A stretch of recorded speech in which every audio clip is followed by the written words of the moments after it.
بسم اللہ الرحمن الرحیم۔ السلام علیکم، میرا نام محمد سمنان ہے اور آج آپ سیرت النبی صلی اللہ علیہ وآلہ وسلم کی 20ویں قسط دیکھنے والے ہیں۔ آج کی اس قسط میں ہم لوگ دو ٹاپکس کو کور کرنے والے ہیں۔ ایک حضرت محمد صلی اللہ علیہ وآلہ وسلم کے سفر طائف کا واقعہ، اور دوسرا وہ واقعہ کہ جب جنات کی ایک جماعت نے وادی نخلا میں رسول اللہ صلی اللہ علیہ وآلہ وسلم کے ہاتھ پر پھر اسلام قبول کیا۔ اب جب رسول اللہ صلی اللہ علیہ وآلہ وسلم کے چچا حضرت ابو طالب کی وفات ہو گئی تو مکہ میں آپ صلی اللہ علیہ وآلہ وسلم کی زندگی پہلے سے کہیں زیادہ مشکل ہو گئی تھی، کیونکہ ابو طالب جیسے بھی تھے بہرحال مکہ کے ایک بہت بڑے سردار تھے، اور وہ آپ صلی اللہ علیہ وآلہ وسلم سے بے حد محبت کیا کرتے تھے، اور ان کے ہوتے ہوئے قریش کی حرکتیں پھر بھی کنٹرول میں رہا کرتی تھیں۔ لیکن ابو طالب کی وفات کے بعد قریش کی بدتمیزی اور گستاخیاں اپنی نئی حدود کو چھونے لگی تھیں۔ 10 سال 10 سال مکہ میں دین حق کی دعوت دینے کے باوجود بیجا مخالفت اور قریش کی ستم ظریفیاں حضرت محمد صلی اللہ علیہ وآلہ وسلم کی راہ میں بدستور حائل تھیں۔ رسول اللہ صلی اللہ علیہ وآلہ وسلم کو اس بات کا بخوبی علم تھا کہ قریش جو ایک مدت سے شرک اور بت پرستی کے قائل تھے، اتنی جلدی پیغام حق قبول نہیں کر سکتے۔ اسلام کی تبلیغ کے لیے آپ صلی اللہ علیہ وآلہ وسلم کی نظر انتخاب پھر طائف پر پڑی، اور اہل طائف کے کانوں تک توحید کی آواز پہنچانے کے لیے آپ صلی اللہ علیہ وآلہ وسلم نے نبوت کے 10ویں سال اپنے منہ بولے بیٹے حضرت زید بن حارثہ رضی اللہ تعالیٰ عنہ کو ساتھ لیا اور طائف کے سفر پر روانہ ہو گئے۔ طائف مکہ سے تقریباً 40 یا 50 میل کے فاصلے پر خوبصورت وادی، زرخیز باغات اور پہاڑوں سے مزین علاقہ ہے۔ مکہ کے سرداروں نے یہاں کوٹھیاں بنا رکھی تھیں۔ قبیلہ سکیف یہاں آباد تھا۔ یہ عرب کا طاقتور ترین قبیلہ تھا۔ قریش کی اس قبیلے سے رشتہ داریاں بھی تھیں۔ یہاں 3 بھائی عبد، مسعود اور حبیب اس قبیلے کے سردار تھے۔ لیکن جب نبی کریم صلی اللہ علیہ وآلہ وسلم نے طائف پہنچ کر انہیں بتایا کہ میں اللہ کا رسول ہوں اور تمہیں اسلام کی دعوت دینے آیا ہوں، تو سب سے پہلے تو وہ ایک دوسرے کی طرف دیکھ کر مسکرانے لگے، اور پھر ان میں سے ایک طنزیہ انداز میں بولا کہ معاذ اللہ، آپ ہی ملے تھے نبی بنانے کے لیے۔ دوسرے نے کہا، اچھا اگر آپ نبی ہیں تو میں ابھی جا کر کعبے کا غلاف اتار دیتا ہوں، بلکہ اسے نوچ دیتا ہوں۔ اور تیسرے نے کہا کہ دیکھیے، اگر آپ واقعی نبی ہیں تو میں تو ایک گناہ گار سا انسان ہوں اور آپ سے بات کرنے کی میری اوقات نہیں، لیکن اگر آپ نبی نہیں ہیں بلکہ معاذ اللہ آپ جھوٹ بول رہے ہیں تو پھر میں آپ کی بات کیوں سنوں؟ یعنی یہ اس کے طنز کرنے کا ایک انداز تھا۔ بہرحال ان تینوں کا رویہ دیکھ کر نبی کریم صلی اللہ علیہ وآلہ وسلم کو احساس ہوا کہ ان لوگوں سے بھلائی کی کوئی امید نہیں، لہٰذا آپ صلی اللہ علیہ وآلہ وسلم نے فرمایا کہ اچھا، تم نے جو کچھ مجھے کہنا تھا سو کہہ دیا، لیکن اس بات کو اب اپنے تک ہی رکھنا۔ یہ کہہ کر نبی کریم صلی اللہ علیہ وآلہ وسلم وہاں سے چلے گئے، اور اس کے بعد پھر تقریباً 10 دن تک آپ صلی اللہ علیہ وآلہ وسلم طائف میں ہی رہے۔ ایک ایک کر کے مختلف سرداروں کے پاس جاتے، لیکن کسی ایک نے بھی آپ کی بات نہیں سنی، بلکہ الٹا یہ کہتے کہ آپ ہمارے شہر سے چلے جائیں۔ اور جب وہ لوگ حد درجہ بدتمیزی پر اتر آئے تو مذاق اڑانے لگے اور پھر پتھر تک مارنے لگے۔ اس کے بعد ان بدبختوں نے طائف کے اوباشیوں اور آوارہ گردوں کو آپ کے پیچھے لگا دیا۔ کوئی تالی بجاتا، کوئی سیٹی بجاتا، کوئی جملے کستا، کوئی ہلڑ بازی کرتا، یہ شور مچاتے ہوئے آپ صلی اللہ علیہ وآلہ وسلم کو طائف کی گلیوں میں لے آئے۔ یہاں پہ انہوں نے 2 صفیں بنا رکھی تھی جن کے ہاتھ میں پتھر تھے، اور آپ صلی اللہ علیہ وآلہ وسلم کا گزر جب وہاں سے ہوتا تو آپ صلی اللہ علیہ وآلہ وسلم کو پتھر مارنا شروع ہو جاتے، سر مبارک سے لے کر پاؤں مبارک تک، بلکہ نالین مبارک تک آپ لہو لہان ہو گئے۔ پنڈلیوں اور گھٹنوں پر گہرے زخم آئے، بدن مبارک سے خون مبارک بہتا بہتا قدموں تک پہنچ گیا، اور قدموں سے رشتہ ہوا نالین مبارک تک پہنچ گیا۔ نالین اور قدمین آپس میں خون کی وجہ سے چمٹ گئے۔ حضرت زید رضی اللہ تعالیٰ عنہ، جو کہ آپ صلی اللہ علیہ وآلہ وسلم کے منہ بولے بیٹے تھے، وہ آپ کو بچانے کے لیے کبھی آگے آتے، کبھی دائیں، کبھی بائیں اور کبھی پیچھے۔ ان کا بھی سر لہو لہان ہو گیا تھا۔ آخر وہ کہاں تک آپ صلی اللہ علیہ وآلہ وسلم کو بچا سکتے تھے؟ پتھروں کی برستی ہوئی بارش میں کبھی نبی کریم صلی اللہ علیہ وآلہ وسلم درد کی شدت سے کہیں بیٹھ جاتے تو وہ لوگ بازوؤں سے پکڑ کر آپ صلی اللہ علیہ وآلہ وسلم کو اٹھاتے اور پھر دوبارہ سے یہی حرکت کرتے۔ استغفر اللہ، کوئی کیسے کر سکتا ہے ایسے؟ حیرت ہوتی ہے کہ اتنے سخت دل لوگ تھے۔ اس دن نبی کریم صلی اللہ علیہ وآلہ وسلم کے منہ بولے بیٹے حضرت زید رضی اللہ تعالیٰ عنہ نے اپنی پوری کوشش کی کہ رسول اللہ صلی اللہ علیہ وآلہ وسلم کو ان پتھروں سے بچایا جا سکے، لیکن وہ کہاں تک آپ صلی اللہ علیہ وآلہ وسلم کو بچا سکتے تھے؟ اگر وہ آپ صلی اللہ علیہ وآلہ وسلم کے آگے ہوتے تو وہ پیچھے سے پتھر مارنا شروع کر دیتے، اگر وہ پیچھے جاتے تو وہ دائیں طرف سے۔ اس طریقے سے دائیں بائیں حضرت زید رضی اللہ تعالیٰ عنہ رسول اللہ صلی اللہ علیہ وآلہ وسلم کو بچاتے رہے۔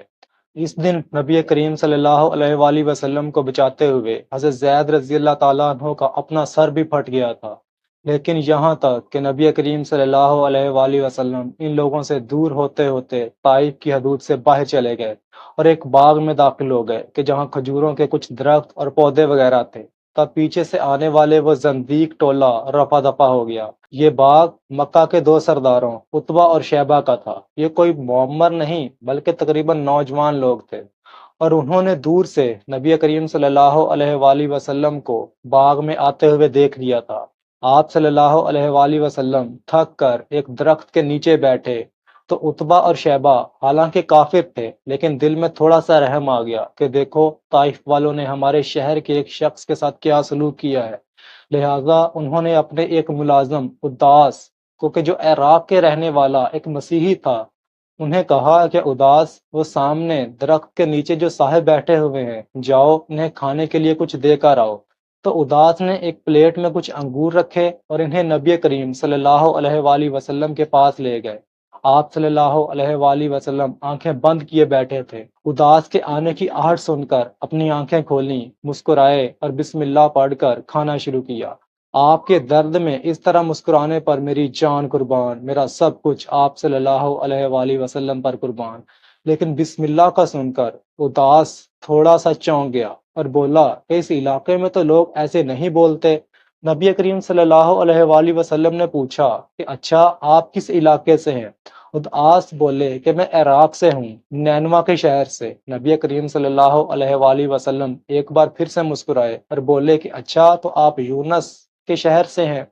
تو اداس ایک مرتبہ پھر سے چونک گئے اور بولے کہ آپ حضرت یونس علیہ السلام کے بارے میں کیسے جانتے ہیں؟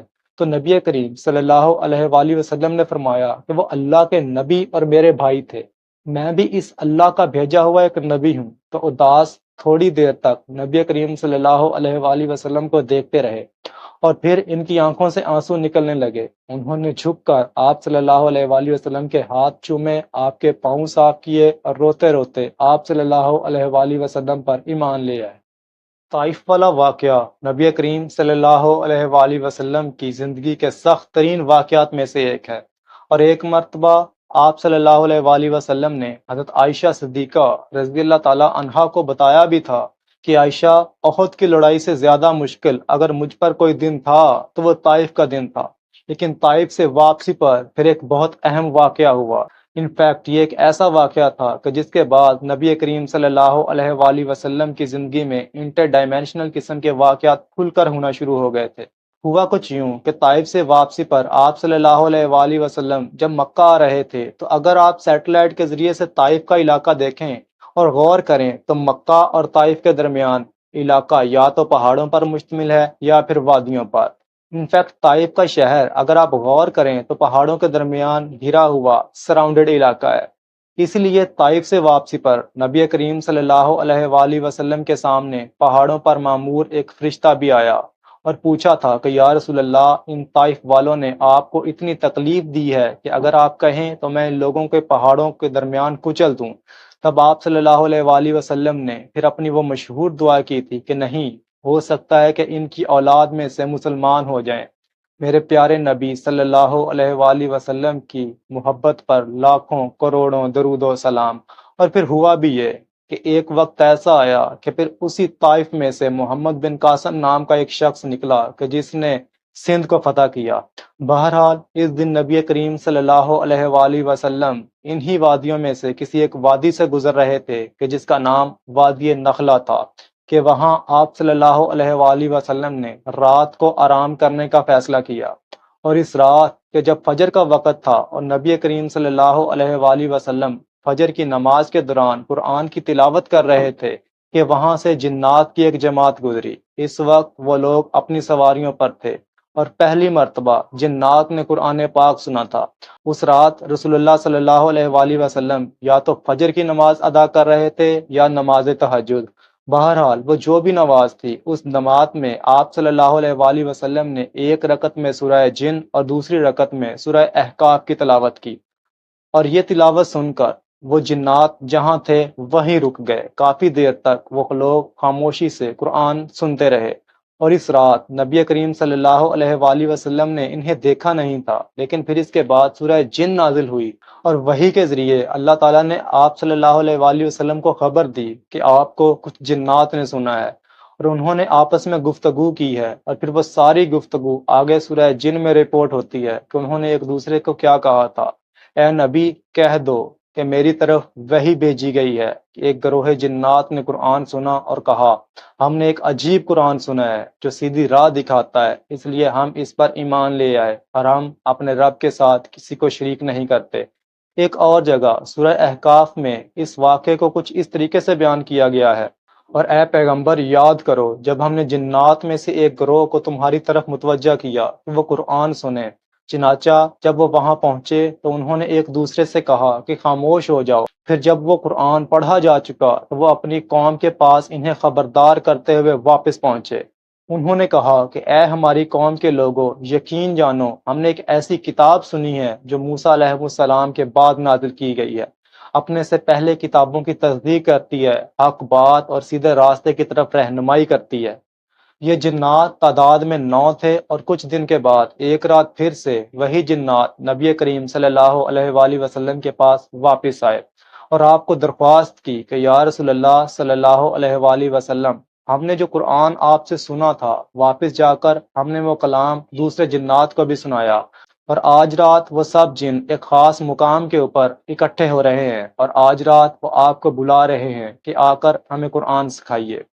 بخاری اور مسلم نے عبداللہ بن عباس رضی اللہ تعالیٰ عنہ سے روایت کیا ہے کہ رسول اللہ صلی اللہ علیہ وآلہ وسلم اپنے چند صحابہ کرام کے ساتھ بازار اوقات تشریف لے جا رہے تھے کہ راستے میں نخلا کے مقام پر آپ صلی اللہ علیہ وآلہ وسلم نے صبح کی نماز پڑھی۔ اس وقت جنوں کا ایک گروہ ادھر سے گزر رہا تھا۔ تلاوت کی آواز سن کر وہ ٹھہر گیا اور غور سے قرآن سنتا رہا۔ شدید متاثر ہونے کی وجہ سے اسلام لے آیا، لیکن اس کی ملاقات رسول اللہ صلی اللہ علیہ وآلہ وسلم سے نہیں ہوئی۔ وہ لوگ اپنے طور پر ایمان لائے، اور پھر اپنی قوم میں جا کر اس واقعے کے حوالے سے انہوں نے ایمان کی دعوت دی۔ اکثر مفسرین کا خیال ہے کہ یہ واقعہ اس وقت پیش آیا کہ جب جنات نے محسوس کیا کہ ان کی بعض آزادیوں پر پابندی عائد کر دی گئی ہے۔ پہلے جنات کا معمول یہ ہوا کرتا تھا کہ وہ آسمان کی طرف پرواز کرتے اور کوشش کرتے کہ عالم بالا کی خبریں معلوم کریں۔ فرشتوں کی باہم گفتگو سے کسی بات کی خبر ہو جاتی تو وہ عزافوں کے ساتھ کاہنوں کو بتا دیا کرتے تھے، اور ان اطلاعات پر پھر کاہنوں کا کاروبار چلتا تھا۔ اچانک انہیں محسوس ہوا کہ ہر طرف فرشتوں کی سخت پہرے لگ گئے ہیں اور شہاب ثاقب کی بارش ہو رہی ہے۔ وہ اوپر جانے کی کوشش کرتے تو فرشتوں کے پہروں کی وجہ سے اوپر جانے سے روک دیے جاتے تھے، اور اگر چوری چھپے کسی طرف سے نکلنے کا ارادہ کرتے تو ان پر شہاب ثاقب برسا دیے جاتے تھے۔ اس سے انہیں اندازہ ہوا کہ زمین میں ایسا کوئی واقعہ پیش آیا ہے یا آنے والا ہے جس کے لیے یہ سخت انتظامات کیے گئے ہیں۔ چنانچہ اس کی تحقیق کے لیے زمین کے مشرق اور مغرب اور ہر طرف جنات کے وفود بھیجے گئے کہ وہ حقیقت کا سراغ لگانے کی کوشش کریں۔ اس کوشش میں وہ مقام نخلا پر بھی پہنچے، اور وہاں رسول اللہ صلی اللہ علیہ وآلہ وسلم اپنے صحابہ اکرام کے ساتھ صبح کی نماز جماعت سے ادا کر رہے تھے۔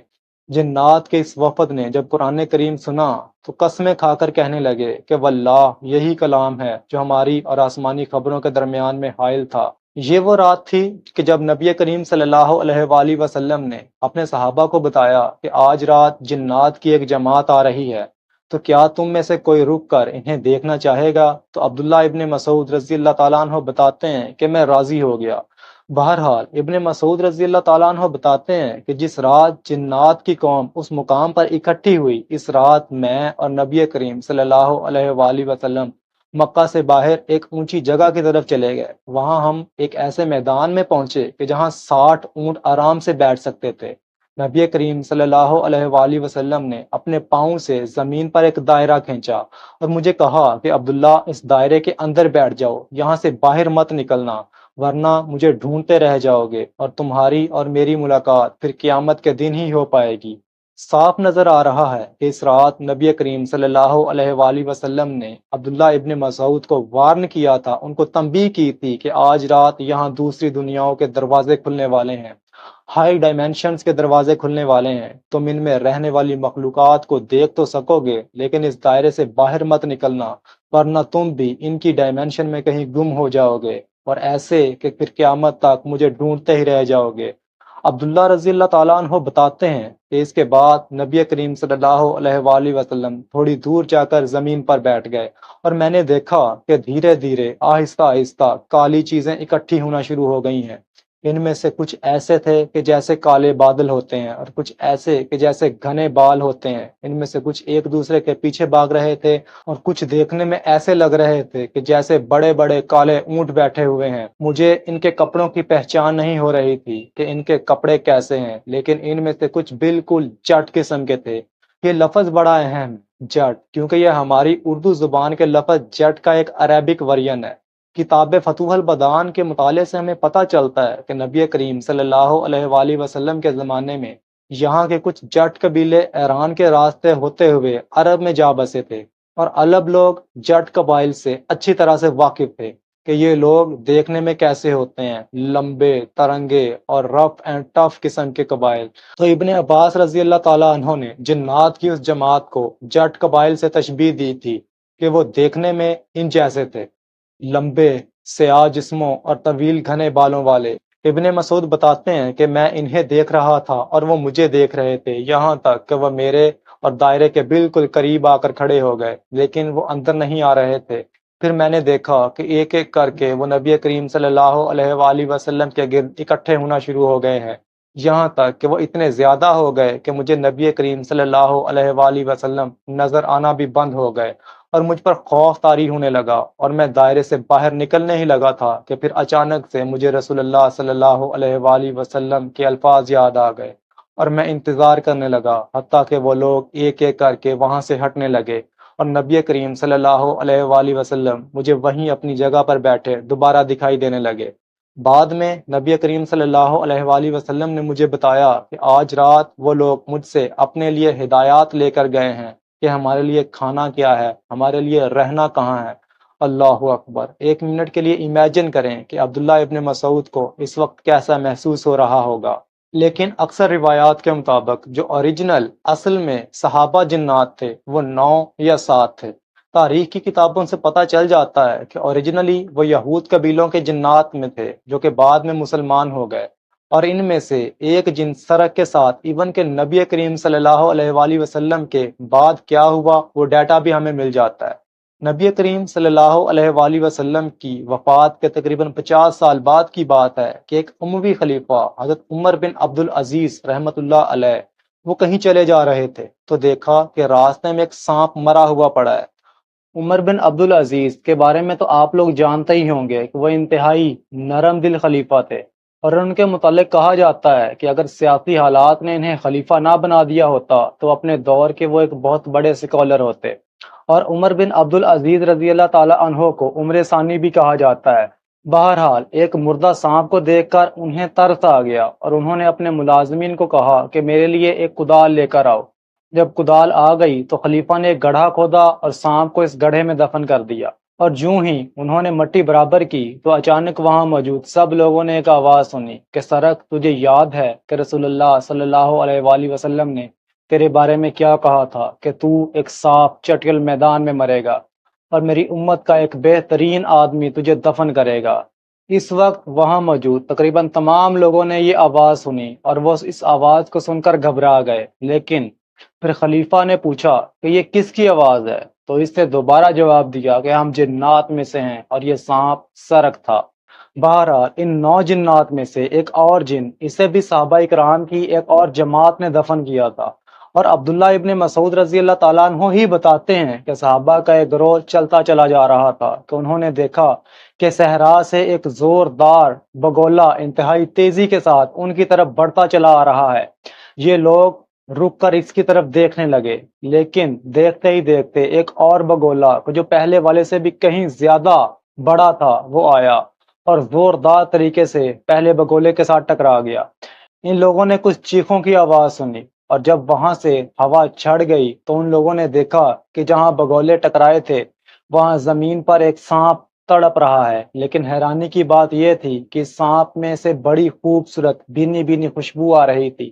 تو ان لوگوں نے اس سانپ کے اوپر تھوڑا سا پانی چھڑکا تو وہ تھوڑا سا پرسکون ہو گیا، اور عصر کے وقت انہوں نے نوٹس کیا کہ اب سانپ کا ہلنا جلنا بالکل بند ہو گیا ہے، وہ سانپ مر چکا تھا۔ بہرحال ان میں سے ایک آدمی نے اپنا امامہ کھولا، اس کی چادر کو پھاڑ کر اس کے دو ٹکڑے کیے، اور جو ٹکڑا چھوٹا تھا اس کے اندر سانپ کو لپیٹ کر زمین میں دفن کر دیا۔ اب یہ لوگ اس عجیب واقعے کو ڈسکس کرتے آگے اپنے سفر میں بڑھتے چلے جا رہے تھے کہ مغرب کا وقت آ گیا اور اندھیرا بڑھنا شروع ہو گیا۔ تو یہ لوگ دیکھتے ہیں کہ دور سے لمبی تڑنگی کالے لباس والی چار عورتیں ان کی طرف چلی آ رہی ہیں۔ انہوں نے آ کر پوچھا کہ اینان کو تم میں سے کس نے دفن کیا ہے؟ انہوں نے بولا کہ کون اینان؟ ہم اینان کو نہیں جانتے۔ تو وہ بولی کہ اس کا نام عمر بن جابر تھا کہ جسے ہم اینان کہتے تھے۔ آج جنات کے دو گروہوں کی لڑائی ہوئی تھی کہ جس میں اینان نام کا وہ جن مارا گیا تھا۔ یہ وہ جن تھا جس نے رسول اللہ صلی اللہ علیہ وآلہ وسلم کو اپنی آنکھوں سے دیکھ کر ان سے قرآن سیکھا تھا، اور یہ وہی سانپ تھا جسے آج تم میں سے کسی ایک نے دفن کیا ہے۔ بہرحال یہ وہ موقع تھا کہ جب جنات نے پہلی مرتبہ رسول اللہ صلی اللہ علیہ وآلہ وسلم سے قرآن سنا اور آپ کے ہاتھ پر بیعت کی، اور اس کے بعد کئی مرتبہ پھر آپ کی خدمت میں آتے بھی رہے۔ لیکن جب رسول اللہ صلی اللہ علیہ وآلہ وسلم واپس مکہ پہنچے تو پتہ چلا کہ طائف والوں نے پہلے سے ہی خبر مکہ پہنچا دی ہے، اور مکہ والوں نے نبی کریم صلی اللہ علیہ وآلہ وسلم کا مکہ میں داخلہ بند کر دیا، اور آپ صلی اللہ علیہ وآلہ وسلم اپنے منہ بولے بیٹے حضرت زید بن حارث رضی اللہ تعالیٰ عنہ کے ساتھ غار ہرا میں چلے گئے، اور وہاں سے مکہ کے ایک سردار کو پیغام بھیجا کہ اخنس کیا تم مکہ میں میرے ضامن بن سکتے ہو؟ اخنس نے یہ کہتے ہوئے معذرت کر لی کہ میں معافی چاہتا ہوں محمد، لیکن آپ کے دشمن بہت طاقتور ہیں۔ نبی کریم صلی اللہ علیہ وآلہ وسلم نے ایک اور سردار کو پیغام بھیجا کہ عامر کیا تم میرے ضامن بن سکتے ہو؟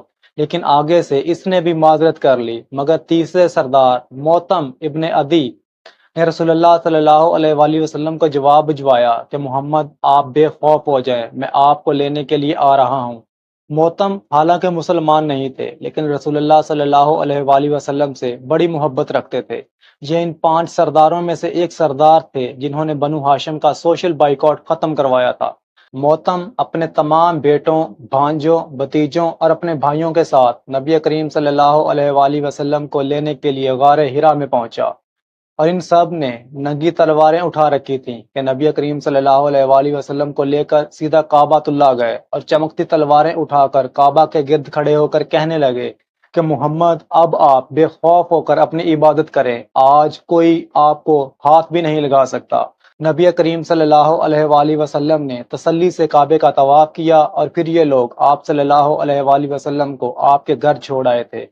اس واقعے کے کچھ عرصہ بعد ہی موتم ابن عدی کی بھی وفات ہو گئی، لیکن ان کی دی ہوئی عزت اور محبت کو نبی کریم صلی اللہ علیہ وآلہ وسلم نے ہمیشہ یاد رکھا، بلکہ بعد میں بہت بعد میں بدر کے قیدیوں کے متعلق فرمایا تھا کہ آج اگر موتم زندہ ہوتے اور ان کی سفارش کرتے تو میں ان کی خاطر ان سب کو چھوڑ دیتا۔ میرے پیارے نبی صلی اللہ علیہ وآلہ وسلم پر لاکھوں کروڑوں درود و سلام۔ اب اس سے آگے اگلی قسط میں ہم رسول اللہ صلی اللہ علیہ وآلہ وسلم کے واقعہ معراج کے بارے میں ڈسکس کریں گے۔ تب تک کے لیے اللہ حافظ، فی امان اللہ۔